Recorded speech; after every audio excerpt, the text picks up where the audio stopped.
All right, I got my demo here. Shipping weight of 47 pounds. We're gonna open it up, and I've got my PVA-1500HE2, my SolSensor. I've got a couple of thermocouples. I've got my clamp down here, charging cable, and all my cables, connection cables are in the bag here. So how do we set this guy up? Well, first thing we're gonna do is turn it on.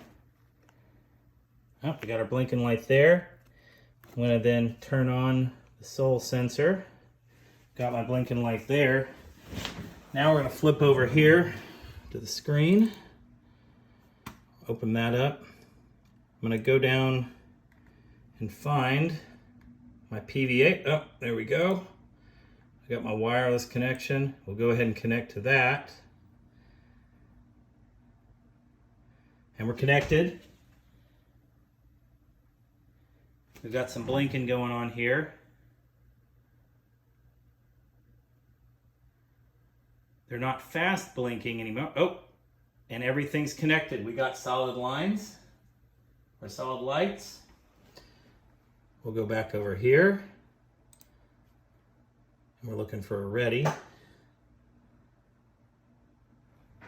While we're waiting for that, and we got a ready.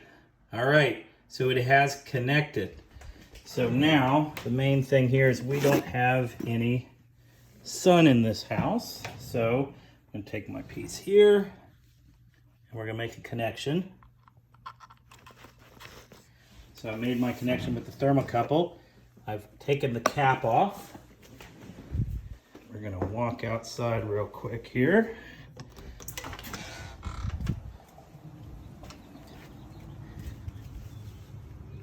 And we're gonna lay it down in the sun.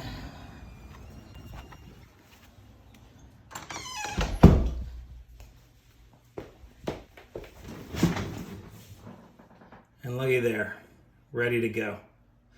All ready to take a measurement.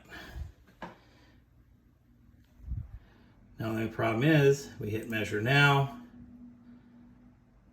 and we get 0 volts detected. This would be a great time to employ the simulator, but here's a basic way to set up your PVA Solmetric IV curve tracer.